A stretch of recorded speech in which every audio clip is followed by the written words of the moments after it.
Hello, everyone. Welcome back to the Backyard Tabletop. Unless this is the first time you are joining us, in that case, welcome for the first time. My name is Jacob. That's us. We're the Backyard Tabletop. My name's Yeah. Kurtis. Hi, Kurtis. We are, and this is the Backyard Tabletop. We It are is both a people and a place. exactly people and a place that is this, and now maybe a community as well.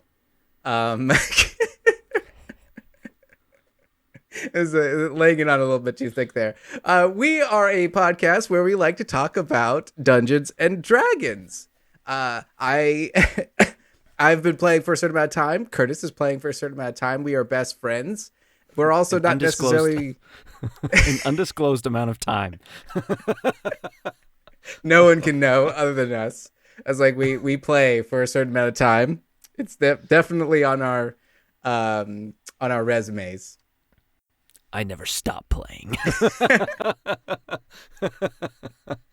I'm playing right now. Kurtis is always in character.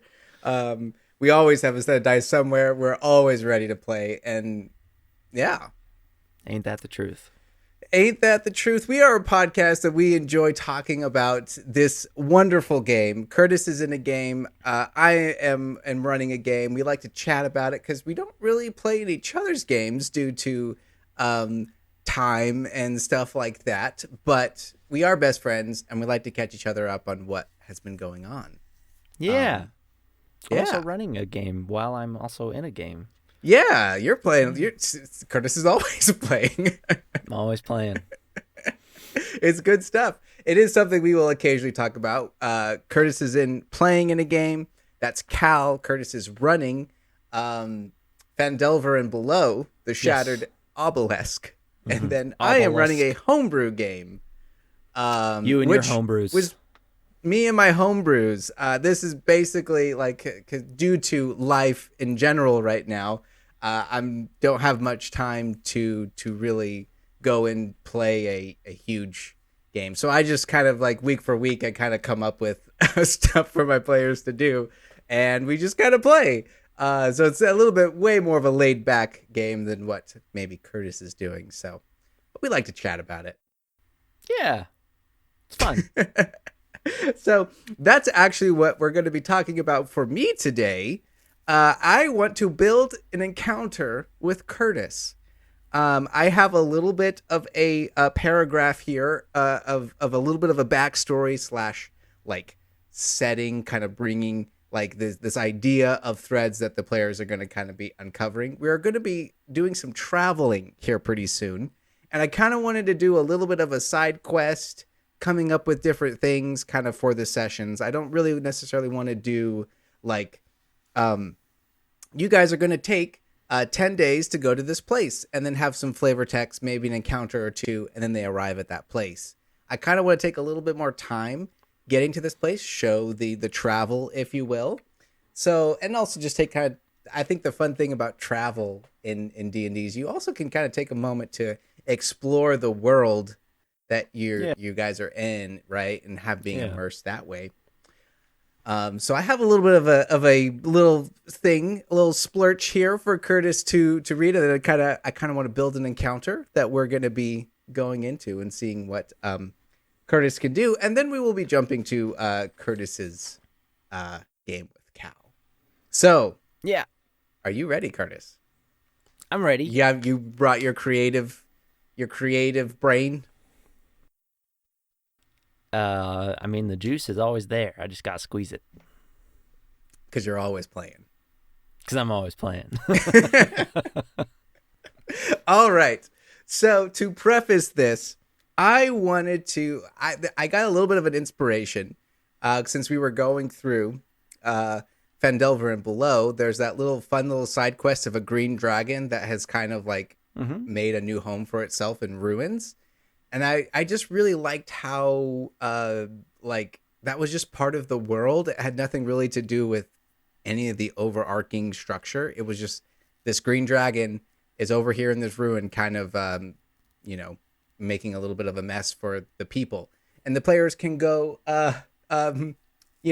attack it, or if they want to. Otherwise it will just be living over here. So I wanted to do that, but in my homebrew world, the players, and I will probably put up a map. The players are going to be on the southern side of the world, and it's kind of like these mounds, and then it kind of goes into these mountains. And on the far side of the mountains, on the southern side of the mountains, is a desert. Okay. And Kurtis, what dragon loves the desert? Bronze. Well, close, but this will be an evil dragon. Blue. Blue, yes. Okay. Yeah, in the flavor text of a blue dragon, they typically are in like deserts is where they like to do that. So that's where they like to live. So I kind of wanted to come up with a little bit of a scenario of a blue dragon that has been in the desert. The desert is not in the nation of Valiant. It's actually an unclaimed territory. So this dragon has kind of been coming into the territory of Valiant and kind of maybe been causing a ruckus. I have the idea that it'll be a young blue dragon that has kind of been in these mounds area, right? Okay. And so with this little thing I have here, a young blue dragon is trying to make a name for itself and trying to become worthy for a mate. The mounds here in the southern side of Valiant is where it has been for the past few months. And it has also been using bandits to gain loot. The dragon is sometimes going into Valiant to kind of do some hunting and to intimidate the people and to show its might. So that's what I kind of have, is that this blue dragon, essentially, he's trying to make a name for himself for a mate, maybe further into the desert. So maybe there was two blue dragons, and he's like, okay, he's a young blue dragon, and he wants to make a name for himself. And, you know, blue dragons, it's also said they're very territorial. Mm-hmm. So I was like, okay, so he may be trying to expand his territory and make a little bit more of a name for himself. So now he knows about this nation of Valiant. So he's actually flying close and going into the nation, and he's, you know, probably some of the farms there. He's starting to hunt and gather things, maybe, you know, these caravans that are kind of going from place to place. He's attacking them and stealing from them and then bringing them maybe to show back to the mate. So I kind of had this idea of like, well, what if this blue dragon has kind of made like a little nest for himself kind of in the mounds, and there's a bandit clan here, maybe even a couple that kind of stayed on this edge of Valiant. And so this dragon, maybe he learned about these bandits, and he kind of maybe challenged one of the bandit leaders, killed the bandit leaders, and now has kind of taken over these few tribes of bandits. And he's using them to also go into the nation and kind of rob things and come back to him with some of these. So my idea for the first encounter is that they're going to be bandits that are kind of secretly working for this blue dragon. Does that all sound like a cool idea? What's your first initial thoughts? Yeah, does that sound cool? Yeah, I mean, blue dragons are vain. They like lording over things and people and stuff. So I think it would make sense that one of the first ways they would look to increase their, I guess, their name, their infamy, reputation, would be to, you know, take over something of lesser creatures. Because they love lording over lesser creatures. So yeah, having it kind of just suddenly storm over this small bandit group or medium bandit group even, by kind of taking out their leader and asserting itself, sounds pretty cool. Yeah, and then it's you know, kind of using them to increase its horde. Now, would it have its own lair yet, being that it's a young blue dragon, or probably not yet? Yeah, so this is an interesting point. So as a maybe maybe a young blue dragon. Maybe he's had a few, but I'm kind of thinking of like, and you know, blue dragons are supposed to be territorial and things like that. And also it's like, I love in homebrew worlds that have dragons, but I don't necessarily think of my world as like maybe a Dragonlance world where there's like dragons everywhere and things like that. So I'm not over here thinking this desert probably has dozens and dozens and dozens of blue dragons. Maybe secretly it does. I didn't really think, you know, too hard of that. But since he's young, I kind of was thinking he's young and vain. There's probably hasn't been too many dragon attacks in Valiant for a great number of years. So it's maybe one of those things where he knows about this nation and he's like, okay, this is a great maybe place for me to kind of make a name for myself. And if I go in, you know, even get to maybe that's like its ultimate goal. Maybe the ultimate goal of this young blue dragon is to kind of take out a town, maybe rob something vital. So maybe that will be something I need to do is like, okay, maybe the goal is to like, you know, so the town that's probably the biggest in that area would either be kind of close to the coast, would be Linden, or it could be Clawfield. So maybe one of these two towns is his ultimate goal, and he's maybe even building up a little bit of a bandit army for himself. What if instead of just like fighting with another blue dragon in the desert or like an older blue dragon, what if it's an offspring of a adult or ancient blue dragon that makes its actual lair like a big central area of this unexplored desert? And so it's like an offspring, and it's decided to head closer to civilization, trying to like impress its family, you know, Okay. like its parent. So less of trying to impress a mate. Excuse me. So less of trying to impress a mate and more of like trying to impress its parent. Yeah, or like not it like less impressing or like fighting over territory with something else, and more like trying to live up to an expectation kind of a thing, maybe. So it's kind of gotten to its head of like, why hasn't maybe like this will be a great way for me to kind of raise my power and my status really quickly, rather than like if there's any like settlements or small cities close to that southern border, maybe it's looking to expand towards it and like take that. Oh, I kind of like that idea. So it's actually in order to be like, look what I've conquered, you know, kind of a thing. Writing down some notes here. I like that idea a lot. So its goal is to kind of actually take over a little town kind of on this border and stuff. Yeah. I like that. Or even create a settlement of its own, maybe. Ooh, I like that idea.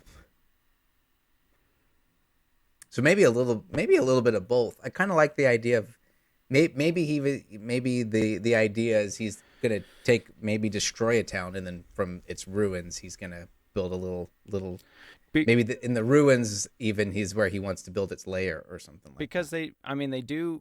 they do say lawful evil, so it's not like it's just destroy and pillage. You know, it would have ideals and a strength in mind, you know.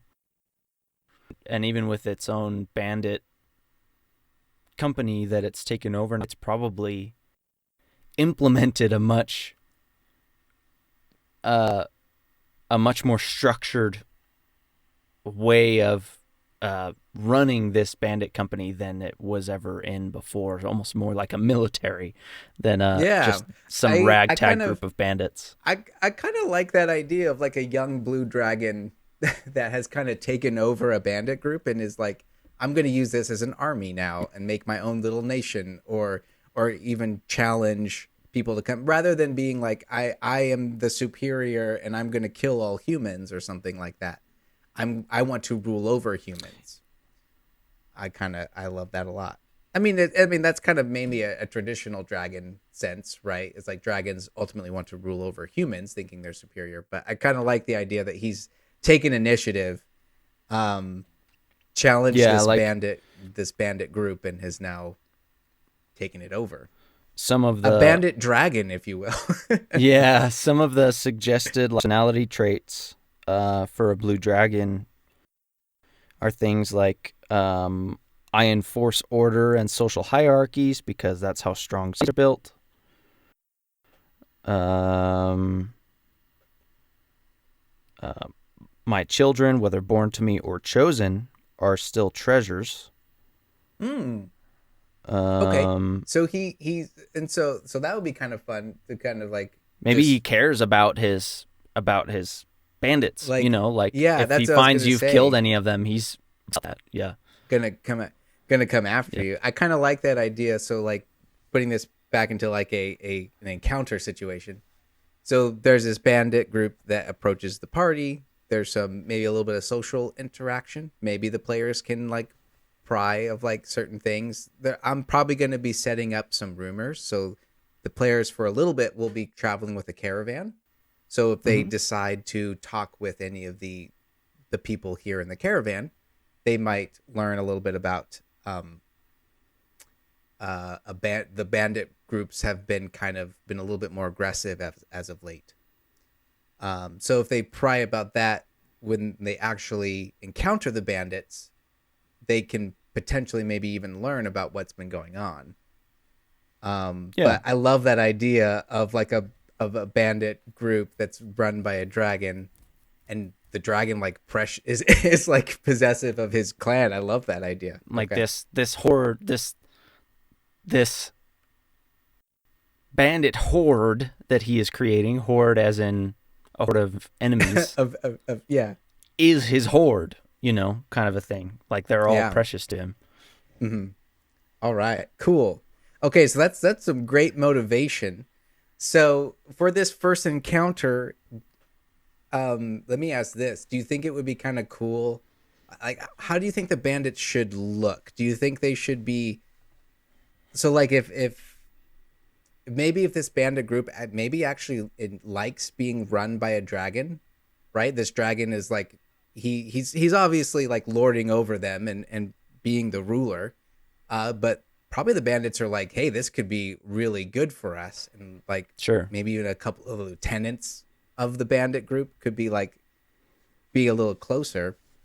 Do you Maybe think they're the not bandits all should maybe they're not all go bought for it? into its higher ideals of you're going to be running a town one day kind of a thing. You know, maybe they're just Mm-hmm. in it for the short term, but yeah, I think the general consensus should kind of be that um, this is a good thing we've got going, kind Yeah. of a thing.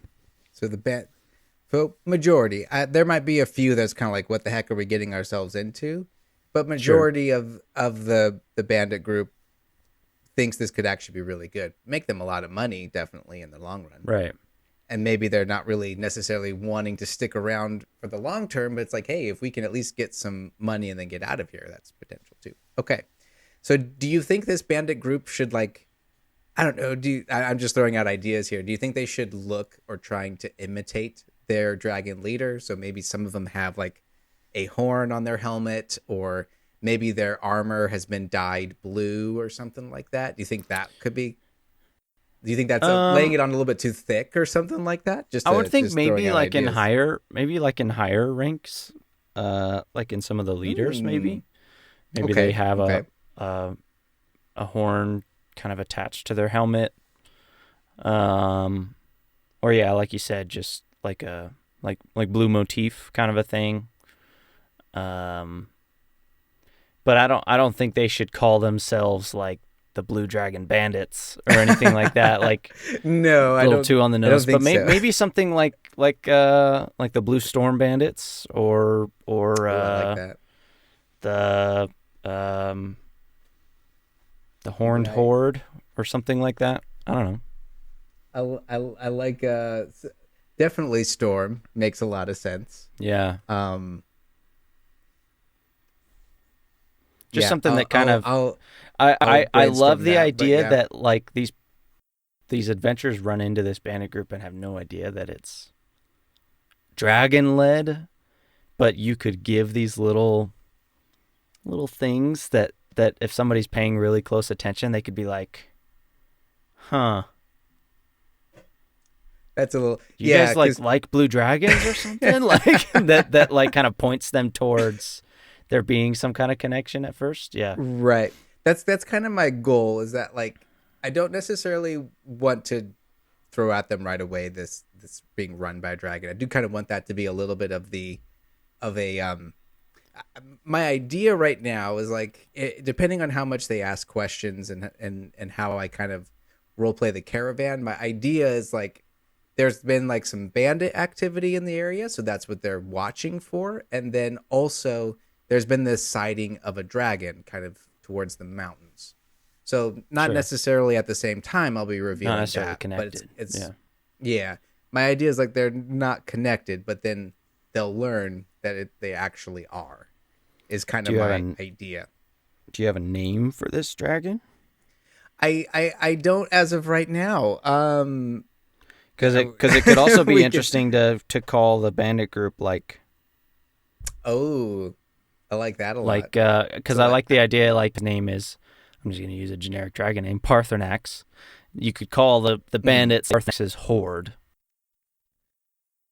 Oh, that could be just a horde of, because when you see a large army of barbarians or Vikings running your way, it's a horde, right? Mm-hmm.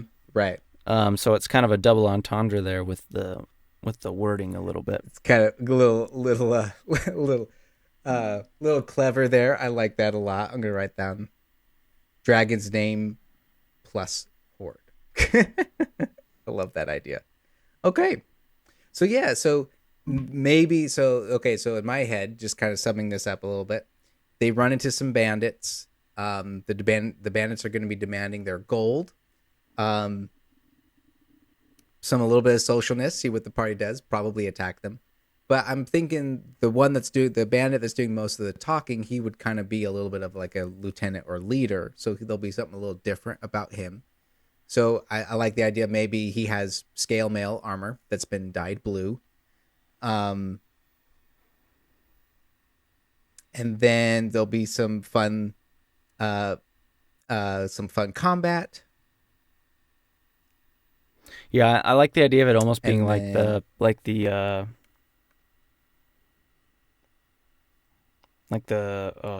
their names in Skyrim? The voice guys.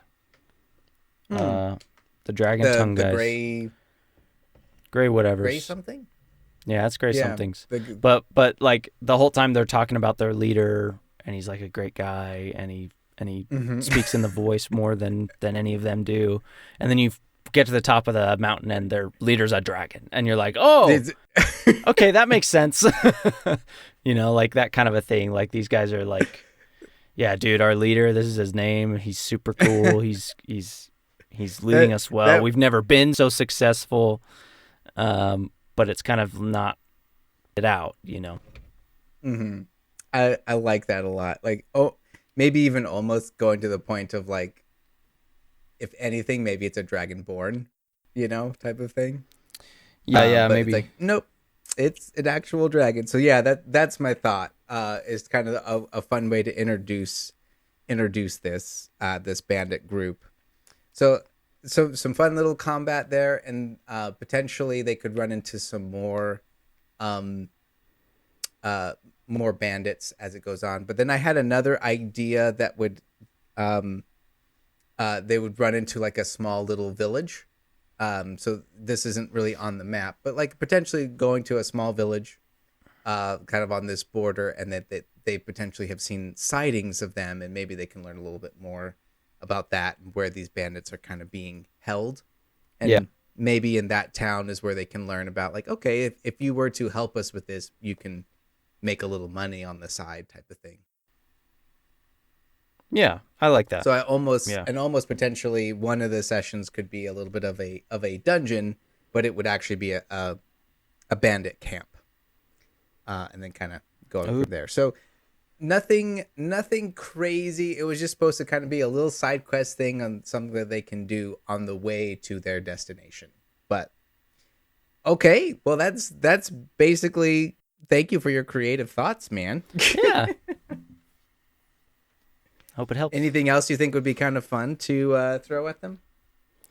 Yeah, I mean, for a young dragon and a lower level party, I mean, They're you level want 6. Yeah. Yeah, but still, for a dragon, that's still not crazy. He's a young boy. I feel like, you don't necessarily want to throw crazy actions at them or anything like that. So You're right. but you want to make it interesting, obviously. Not that a dragon isn't interesting in itself. So if they end up getting to a point where they're like fighting a dragon, I think it'd be interesting to have some minions, obviously, because this dragon's running a horde. Right. But then, like, it could be fun to have some like lightning spire or stuff and things like that. Yeah. Like really make it feel like a storm in the desert. It makes me think of like in Breath of the Wild and Tears of the Kingdom, all the desert beasts and desert stuff is based on like lightning too. And so there's something really cool about that. Like you're just in the sands that are whirling and the sky is black and there's just these strikes of lightning around you. I love that idea. And in fact, I am also one of those DMs that I think I like layer actions better than legendary actions. I just like, not that necessarily one's better than the other, but like me personally, I love what layer actions can add to the fight. Layer actions provide ambiance. It provides a scene. Yeah. Yeah, exactly. And just the idea of like just the magic of this creature being here has just changed the environment a little bit. I just think that's fun. Yeah. In the same way, like a hag changes her environment, right? I just love exactly. their actions like that. Yeah. All right. Well, thank you, Kurtis. I'll maybe next time on the podcast we'll chat a little bit how the encounter goes and what changed and what more I added and stuff like that. But I just kind of wanted to get my thoughts out of my head and talk about them, and also pick Kurtis's brain as well. Yeah, glad I could help. Well, on that note, Kurtis, would you like to jump into story time and tell us about what's been going on with Cal? Let's jump into story time. So I'm just looking through some notes here. Last we left off, we talked about how in my game that I'm playing in, Cal, I play a wizard fighter multi-class. Yeah. Kurtis is playing in a game of the Curse of the Crimson Throne. It is a Pathfinder adventure.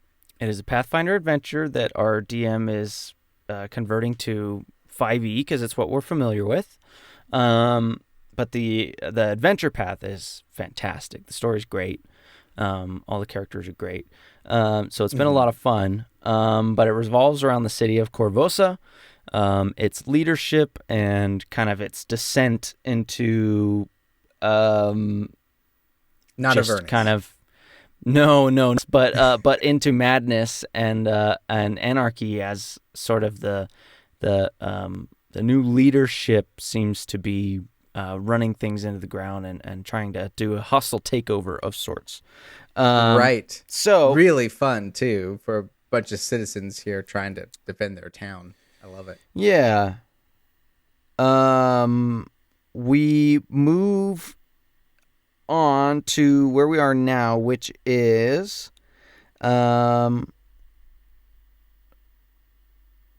we have kind of dealt with the Blood Veil situation, which was a sickness that was released into the city purposefully by people that have been under the Queen's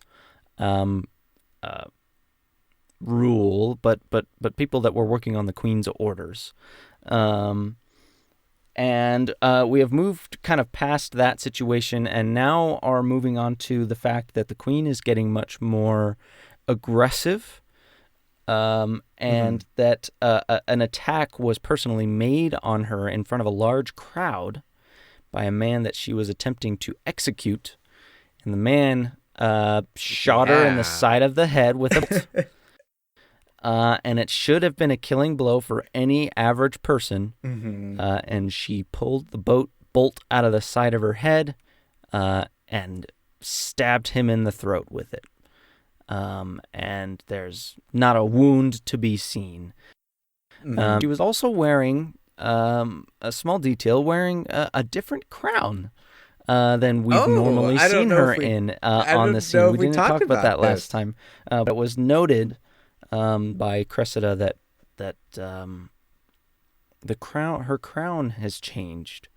Interesting. It's become less regal and more aggressive. It's kind of spiny and spiky and a little more evil looking.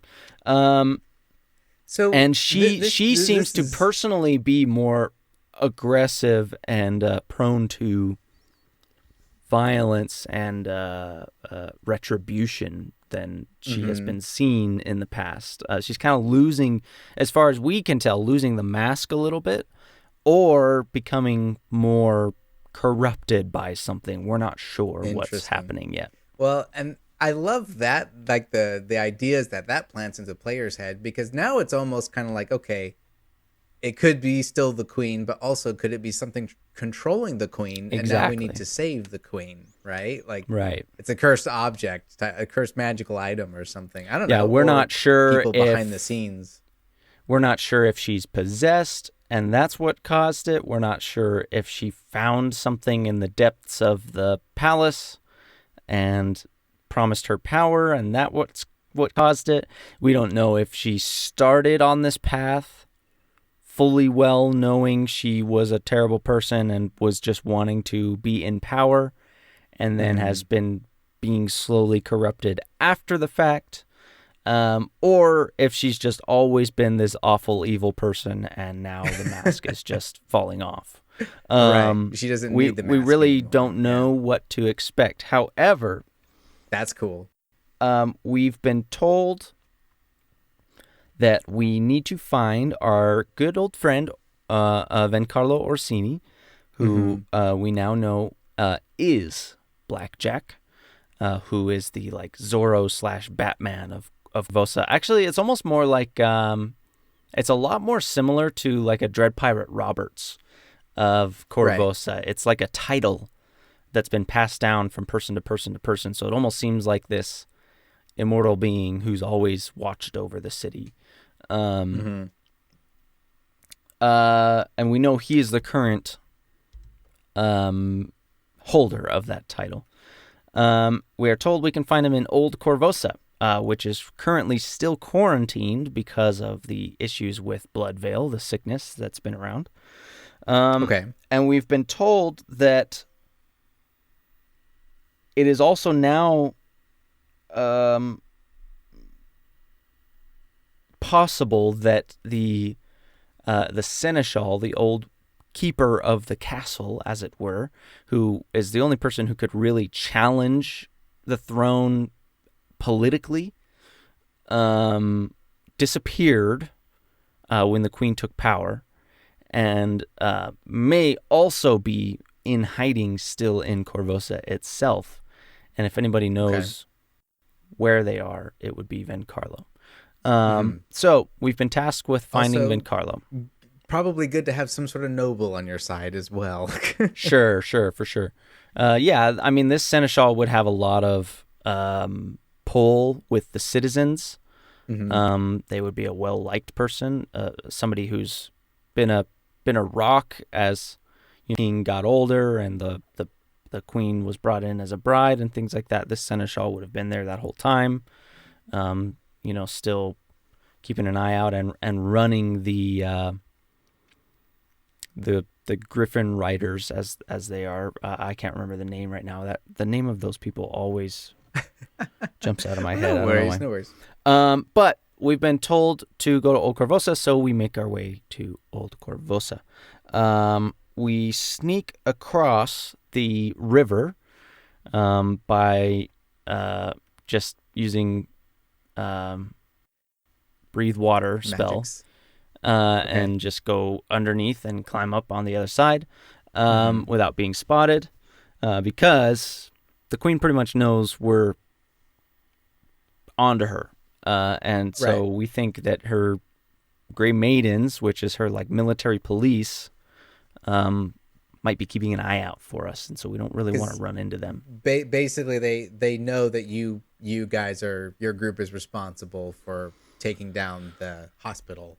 They know we're responsible for stopping the plague, and that because of that, we might know that the queen is behind everything. And so we're pretty sure that the queen knows we're bad for her business, and might be onto us and trying to get rid of us. But however, because you guys have kind of made a name for yourself, that's why she's not just outright killing you, right? Yeah. Okay. Correct. So we head to Old Corvosa. We head to Vencarlo's home. He is not there. However, what is there are assassins that were apparently waiting for him to show back up. We dispatched these assassins. Now, these are Red Mantis assassins. These are infamous worldwide in this world. These Red Mantis. They are a worldwide, almost fanatical kind of religious assassin cults. I don't want to call them a cult. It's more like an organization. They're more organized, and they have a lot of rules. Pretty much anybody can hire them. They're very expensive, but they get the job done. And they have rules, like usually they won't just outright kill a rightful monarch or things like that. Like they don't tend to go for nobles that are rightfully in their place or things like that. Like obviously they're evil. They kill people, but they have they have rules. Lawful evil. Sure, a lawful evil-led organization, at least. Okay. Cool. It's such a fun idea for an assassin's group too. For sure, yeah. We dispatched these two assassins, take some of their goods. They were apparently ready to kind of burn the whole house down. The floor is like covered in what is essentially alchemist's fire liquid, and they were just kind of waiting to set it off. But we got rid of them before that happened. We put out the fires that they already started. Cal using his control fire cantrip. Yeah. And then we look around the house. That's when we discover this trunk that was hidden, that is full of blackjack gear in Vencarlo's house. That pretty much all but confirms it for us that he is blackjack. But he's not here. So we kind of go outside trying to look around, see what's going on, and we are met with one of his old pupils. Vencarlo. Oh, yeah, that's right. Vencarlo teaches the art of swordplay to pretty much anyone who wants to learn. And there's kind of a young nobleman who was learning under him at the time that approaches us and basically kind of recognizes us and tells us that Vencarlo's not here. However, one of the last things he saw Vencarlo doing before everything went down with the quarantine and things just kind of going crazy, and also Vencarlo's school has been burned down by the Red Mantis, and they were waiting in the home for him to return there. And this guy's kind of been hiding out near the home, also waiting for Vencarlo to return to kind of warn him and see what to do next. However, the last thing he saw Vencarlo doing was speaking to somebody that was apparently Vencarlo's old friend, a locally known artist named Salvatore Scream. Great artist name. Definitely a reference to like the Scream painting, yeah, the Scream. I was gonna say, or if that's some sort of pen name too, or if it could be. That's now amazing. I love it. Salvador Scream is a very well known artist, but he's well known for these dark, kind of nightmarish paintings that he'll make, and he's very well known for being kind of this sullen, just not quite right in the head artist. The perfect example of an artist too into their craft, like a what was the name of the guy who did his self-portrait? Yeah, like Van Gogh, like just kind of depressed and not right in the head, and so we go, now we got to find out where this guy is. Maybe he was the last person to see Giancarlo before he disappeared. And he tells us, actually, I know where that guy is. He's being held captive by somebody who has declared themselves the new king of Old Corvosa. Yeah. Okay. This is a really fun little side plot. This guy is insane. He used to be the ringleader and kind of runner of this medieval version of a snuff film playhouse, basically. It was a place creepy thing. It was a place you go for the darker sides of entertainment. Not even like brothel, but like dark things, like self-harm and bloodletting and like terrible things. Terrible things. Okay. Gotcha. So, Jeezums. He has kind of gone insane with everything going on and has like built this little palace for himself in Old Corvosa. So, to make a long story short, we go there. Well, first thing we do is we go to Scream's house to kind of get some information on him. While we're at Scream's house, we discover some weird stuff. He's weird. We discover some paintings that he's been doing. Was this the weird chapter? Yeah, this guy's weird. We look at some of the paintings he's been working on lately. They have kind of similar motifs of this like dark landscape with blushes of red. And then all of them have this like lingering presence in bright blue that is kind of this monstrous presence like overlooking the painting. And they all have that same kind of motif. And apparently that's like a motif he's known for, is this kind of like blue presence in his paintings. That's kind of cool. All of us also failed playing our into like the insight and history checks to maybe understand what that motif means. So we're all terrible at interpreting art. Apparently, we're not art enjoyers apparently in this group. That kind of makes sense. Like, all I know is from Cal's perspective. I was like, that makes sense from Cal. He's very like logical and he's like, why is there a blue monster in this giant field of bones? That doesn't make sense. What is that? It's not even a monster. It's just a dude with freaking blue scales under his skin. Like, that doesn't make sense. That's really fun. I love it. Yeah, and Dip even described all of them. There was one where a dude was like in sorrow and crying and like peeling back the flesh of his arm, and under the flesh was like blue scales under his arm. So like a beast within kind of a feeling. And like I said, there was another one that was like a large landscape that looked like a desert, but the sand was skulls, with a caravan of red riding atop of it. And then in the back, the very, very, very, very background that's almost unnoticeable at first is this kind of blue shaded spirit kind of like looking over the land. Very strange stuff. Interesting.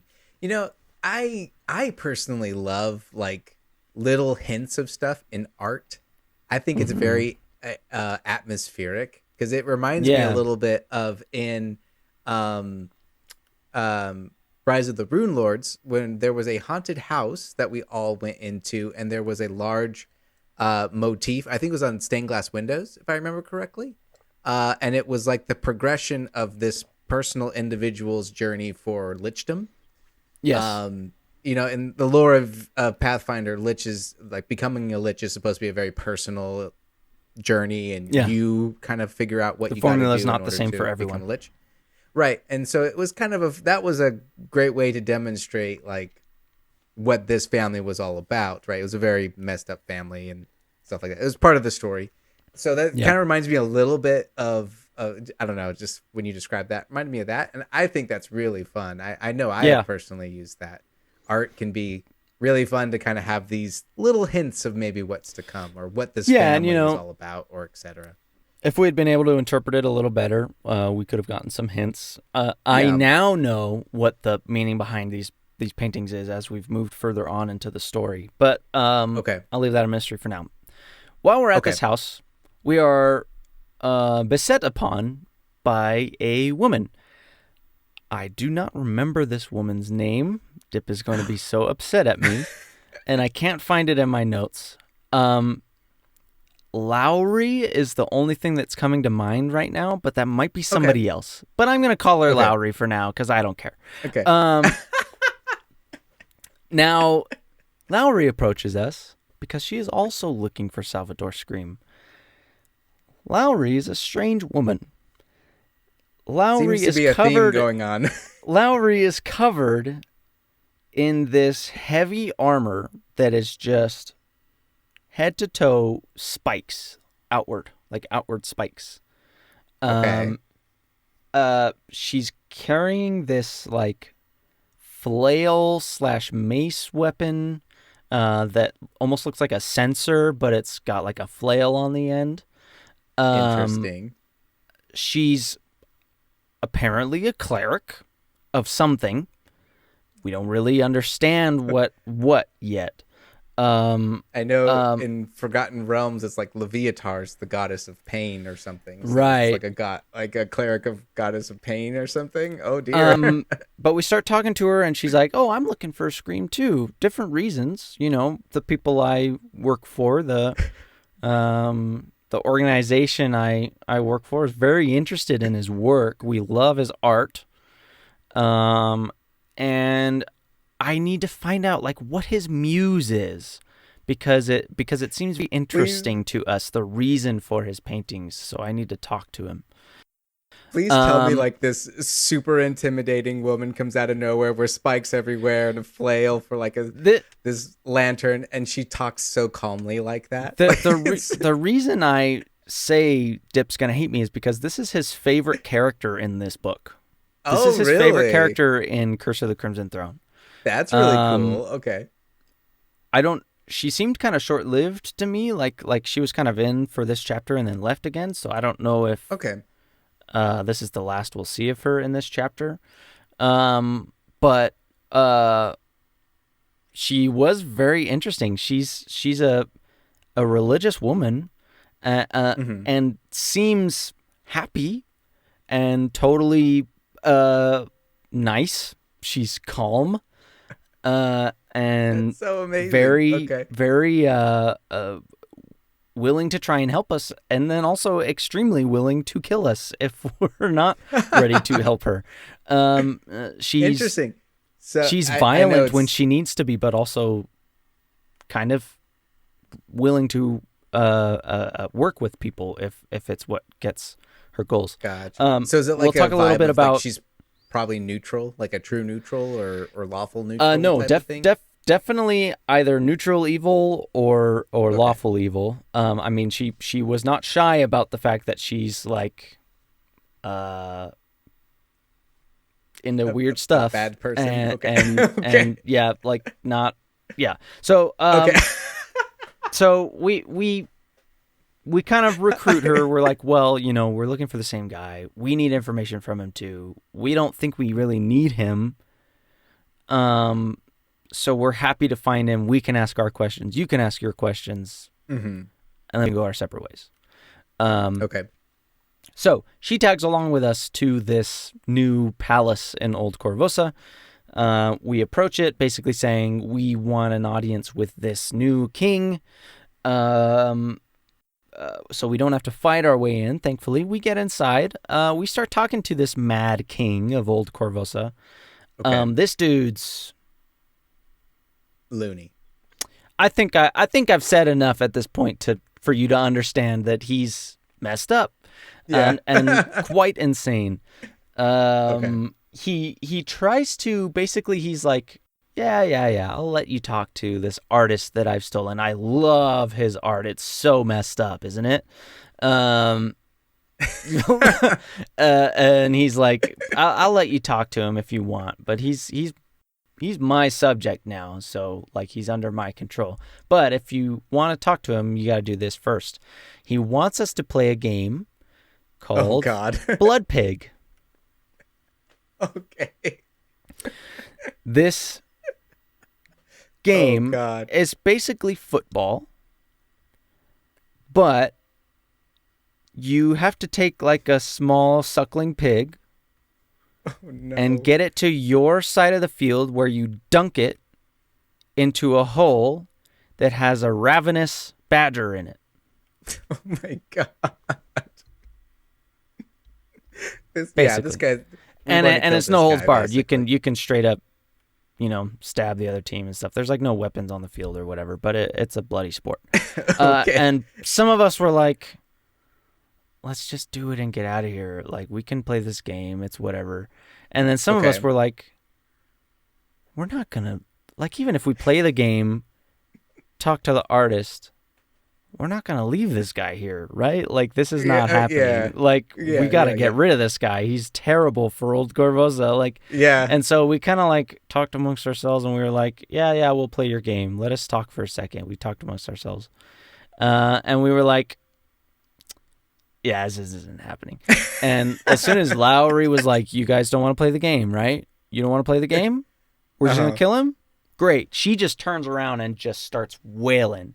She's all for it. She's like, whatever you guys want to do. But if we're fighting. So she spins around and starts the fight. Holy crap. Okay. It's a good fight. It's a very interesting fight. This guy's got lots of weird subjects. He's got this like little person that is his like head chopper. Oh my gosh. Comes and fights with us. Like he's got some bandits and other things. It's bonkers. But we get through the fight. And then Lowry takes this king and pulls him up to the guillotine that he's been using to like kill his subjects, and just cuts his head off. Yeah, and is like, great, now we're done. That's finished. We're like, we kind of like you. At least Cal did. New potential love interest for Cal? Like, no, might be. No, definitely not. But after this we started moving about the palace trying to find our artists. Had a couple more small fights. We find Salvador Scream in the middle of trying to paint a new painting for the king, but he's got no inspiration. He's being forced to paint these paintings that aren't nearly as good. They don't have the same motifs as his other paintings. He's being forced to do it. And what he tells us is he's kind of lost his muse. He doesn't really get it. He isn't able to get that spark that he had before when he was creating those older paintings, and he doesn't know why. Lowry's like, I really want to talk about that with you. We're like, okay, you can have him. Give us just a second. So we start asking Salvador where, if he knows where Vencarlo is. He tells us he's pretty sure he does, because he spoke to Vencarlo because when the seneschal came to Old Korvosa to hide, Salvador Scream said, hey, I've got to deal with these Arconas, who are a noble family in Old Korvosa. known for being kind of benevolent to the people around there, but also being pretty shady as far as underground dealings and criminal organization stuff that they do as well. Gotcha. Okay. He's like, I've got this deal with them. I could get you to hide. I could hide you with them, like straight under the queen's nose. They've got this place they can hide you. Nobody will find you. Mm-hmm. And the seneschal's like, I mean, I'll take what I got. When Vencarlo learns this from Scream, he is furious because Vencarlo knows the Arconas are not to be trusted. They are They are underworld traders. They have criminal organizations under their thumbs. Vencarlo, being a very lawful, good person for the city, sees them as kind of a blight on the city. And makes sense. It's at this point that Cal starts kind of feeling a rift a little bit between him and Vencarlo. He respects Vencarlo greatly because of the things he's done for the town, especially as Blackjack. However, Cal also has a great deal of respect for the Arconas because he had always seen them as one of those people that they were benevolently helping in Old Corvosa. Cal was down on his luck in Old Corvosa. He was broke, on drugs, and just not able to get into this company that he wanted to get into. And he was using like Arconas. The Arconas have like low income housing that they've created for people that are more desperate. And he was using that.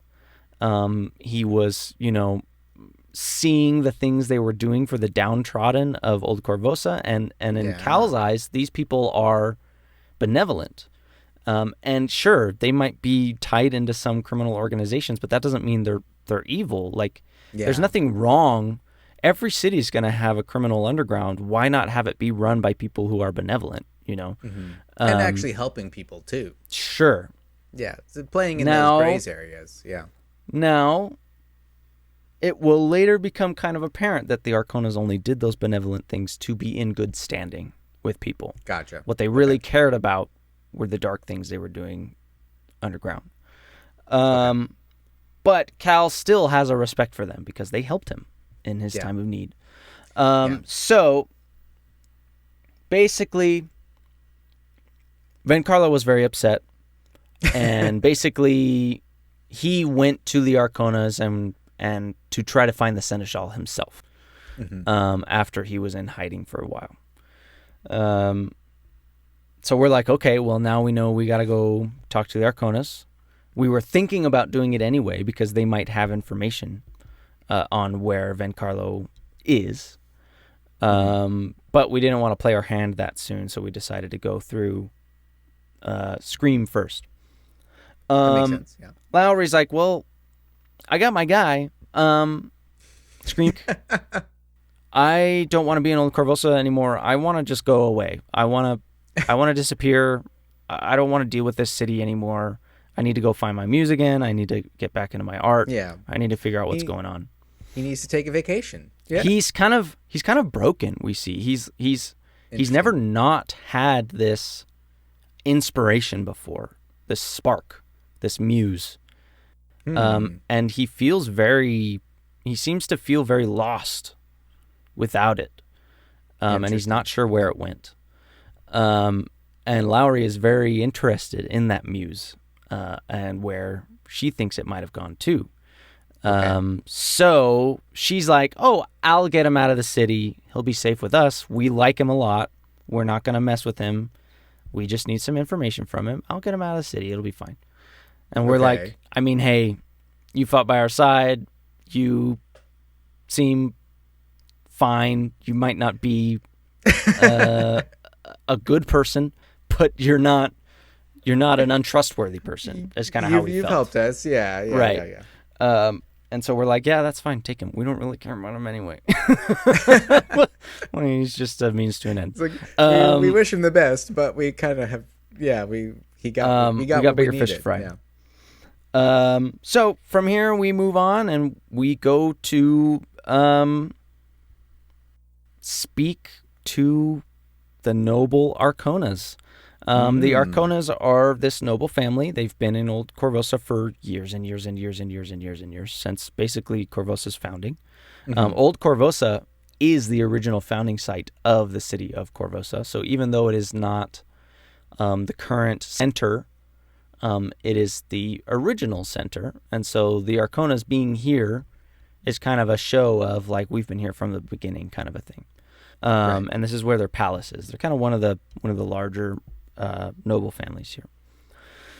So it is run by two siblings, Glorio Arcona and I can't remember the woman's name, the sister's name. But Glorio Arcona is the main guy. So we head to the palace to try and talk to them. I'll kind of talk about how that goes next time, because a lot of stuff goes down. We learn a lot of interesting secrets, and things get even crazier. There's a reason that the Seneschal and now Vencarlo have disappeared into their palace for weeks now. I want to talk a little bit about Lowry. She is apparently a cleric of a evil deity in Pathfinder known as Zon Kuthan. Okay. Do you know who that is? I don't. Zon Kuthan, I'm going to pull up the page real quick. Okay. This is kind of fun. Zon Kuthan is the lawful evil god known as the Midnight Lord, the Dark Prince, or the Prince of Pain. Okay. All right. So I did recognize some vibes with Leviatar, but I only really know that because of Baldur's Gate 3. Sure. His areas of concern are darkness, envy, loss, and pain.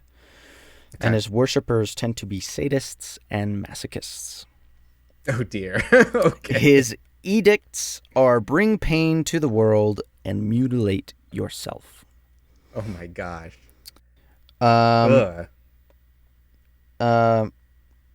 Required cleric alignments are lawful neutral, lawful evil, neutral evil. Okay. So, I'm pretty sure Lowry cleric, was neutral evil. Maybe was lawful evil, not 100% sure. But the reason Lowry wore that armor that was full of spikes is, in fact, there were spikes on the inside, too.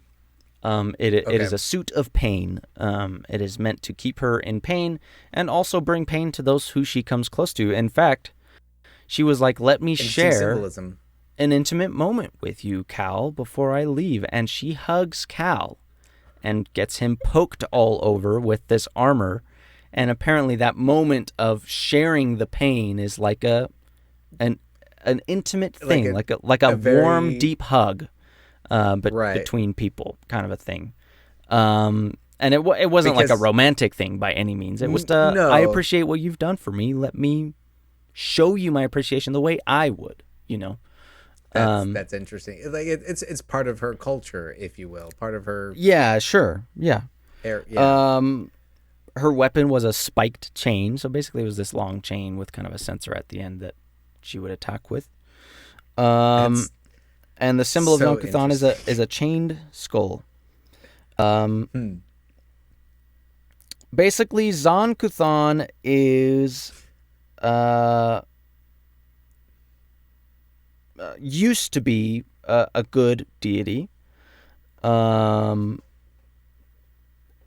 is the half sibling of Shalin. I think you probably know who Shalin is. Okay, that sounds familiar. Yeah. Shalin is a good deity of kind of beauty, love, and the arts. Okay. and used to Zon-Kuthon used to share that with her. They both used to be the gods of those things, until basically he battled a beast, and then began growing jealous of his sister's talents. He abandoned Galarian and retreated to the dark places between and beyond the plains, and there was tormented. And upon returning to our reality, has become the twisted and malevolent Zon-Kuthon. Yeah, so it seems like he himself spooky. was kind of tortured and brought pain, and has become now the embodiment of this torture and pain and loss. Okay. So, super interesting deity. Very weird. Yeah. Not sure why the Church of Zon-Kuthon is so interested in Salvador Scream, but it seems to have something to do with his muse possibly being Zon-Kuthon in a way, or connected to. That's an interesting idea. Being why he was tortured, and Zon-Kuthon was maybe using him as this kind of dark portent of art, kind of getting back at his sister in a way, maybe. Yeah. These are all theories that I have. I have not been told any of these things by Dip, but yeah, that's an interesting very thought interesting for sure. Yeah, interesting thought, and man, that's sometimes the most interesting thing to explore in fantasy worlds is like the dark gods and like. Yeah, you know what they bring corrupt in these elements and things like that, and then also to have the followers of these gods be a part, and like how different they are, because it's like you said, it's one of those things of like, yes, it's an evil deity and these are the aspects, but it's also the followers are still kind of people. Yes, the people can be evil too, but they could also they're unique, like you said about the Church of Asmodeus, right? Here in the city, it's like it's like that's an evil god, but there is a lawfulness, and they're it's not like they're all bad for the town. I don't know. They still are attempting to work for the betterment of the city in a way, right? Yeah.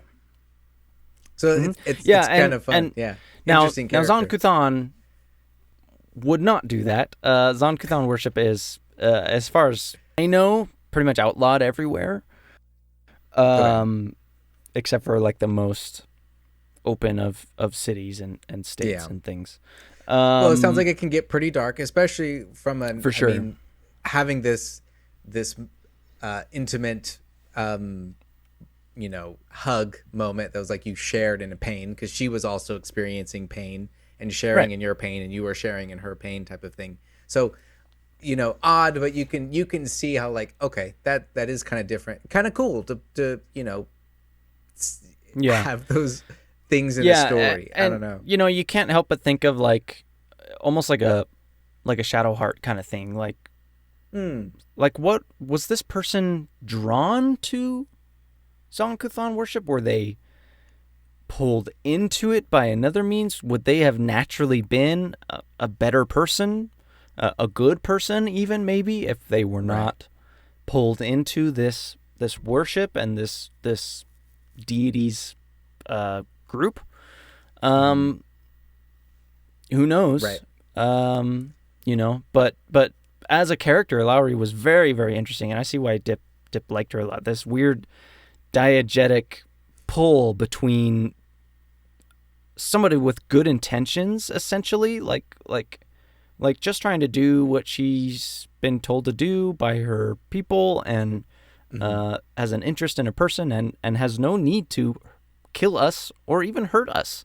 Even though it's her prerogative to bring pain, she understands that not everybody deserves or is into having pain brought, and so she's not gonna just like force it on us, essentially, unless it's necessary for whatever her plans are or anything like that. So not to say that she's not evil, but still a weird pull between, yes, she's evil, but she's lawful, and she's also cool, like she almost as a person, as a an personality, she was cool. She had a lot of good talking points and a lot of good interesting moments as a character, and I feel like that also shows depth to a character, because I think it's very easy, from a writing perspective or from a consuming of media, when we see, it's like when you have these moments of like, yes,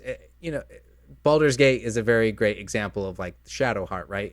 At face value, Astarion, at face value, it's like they seem very one-dimensional, but as you get to know them, there is more depth to it, of like why they understand these things, and there is a, I just think of like Leviatar in the Forgotten Realms, of this goddess of pain. It's like, for her, it's also like the pain was also a celebration of life, right? So it's like you experience this pain, it lets you know that you're alive, was part of like that as well. So I don't know, it's just really, it just shows a depth to these characters as well. It's not just one-dimensional. It's not just, the gods might be a little one-dimensional, but that's because they embody these things. People maybe have a little bit more depth to it. Nuance, if you will. A very cool character, a fun little side quest. I hope we see her again. I don't know if we will. She may come back in a later chapter and being like, hey, here's what I needed from what's his face, and maybe it'll help you, kind of a thing. I don't know.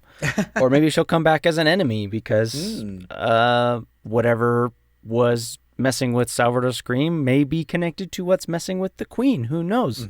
Maybe it's tied together, and really this cult of Zon Kuthan is also on the Queen's side. Who knows? We don't really know what to expect from her in the future, so we'll see. Okay. Well, we'll see.